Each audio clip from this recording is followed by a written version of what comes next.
Bien, alors bienvenue à tout le monde. Je suis heureux de vous présenter Monsieur René Hans, qui est un chef d'entreprise, comme vous, expert comptable, pas comme vous, et commissaire aux comptes. Il est le fondateur et dirigeant d'un cabinet d'expertise comptable, qui porte son nom, Hans et Associés, et cela depuis 30 ans. Le groupe comprend 17 bureaux qui sont installés un peu partout en France. Mais ce qui est intéressant, 250 personnes, ou 300 maintenant, qui l'emploient. Et ce qui est intéressant, c'est que ce cabinet et lui-même s'intéresse essentiellement aux problèmes des petites entreprises et moyennes entreprises. Vous savez que le tissu des PME en France, en Allemagne, en Europe d'une manière générale, est extrêmement étendu. Plus de 90% des entreprises sont des PME. Et c'est exactement le cas au Maroc.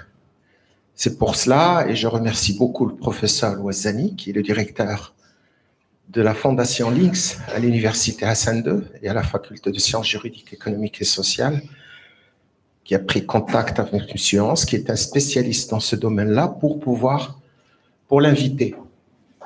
M. Hans a publié un livre, vous allez le voir, le titre c'est « L'entreprise malade des fonctionnaires ». Alors, vous voyez un peu, c'est un thatchérien, c'est un reaganien, c'est-à-dire tout ce qui est fonctionnaire de l'État. Par conséquent, moi, je suis un peu embêté là-dedans pour comme ancien ministre des Finances. C'est l'entreprise malade des fonctionnaires. Il y a de la vérité là-dedans, mais on a besoin de l'État et surtout un pays comme le Maroc.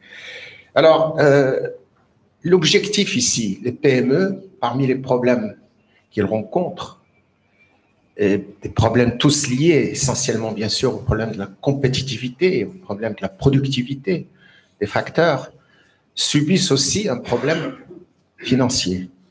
D'abord, le financement de leurs investissements, mais aussi et surtout le financement du fonds de roulement.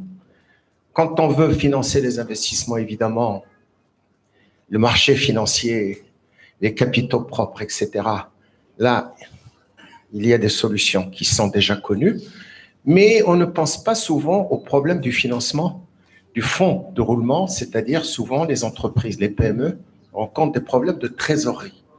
C'est à ce niveau que des recherches ont été faites et qui s'est intéressé à ce concept qui est intitulé « rachat temporaire des actifs ».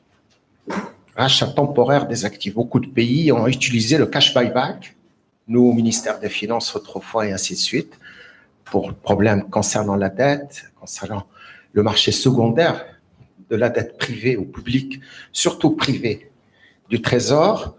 Mais là, c'est intéressant parce qu'il est possible à une entreprise qui a des problèmes de trésorerie de se détacher provisoirement d'un actif qui n'est pas essentiel, qui apparaît à son actif.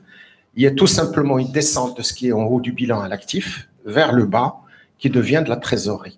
Et le moment où c'est terminé, c'est-à-dire probablement il va falloir payer des loyers, et donc directement sous forme d'intérêt, eh bien finalement au moment où sa trésorerie et sa situation financière s'équilibrent, c'est-à-dire le BFR devient positif, à ce moment-là, elle rembourse. Je vous remercie franchement d'avoir accepté de pouvoir échanger avec vous les idées concernant cela, parce que c'est également un problème fondamental en ce qui concerne le Maroc. Et bienvenue au Maroc, bienvenue dans votre pays. Il va aussi beaucoup m'aider quant à la réforme fiscale, comme vous le savez, que Sa Majesté, qu'on m'a demandé de piloter pour préparer les assises de la fiscalité le 4 et le 5 mai prochain. Bon courage. Merci. Merci, Monsieur le Président.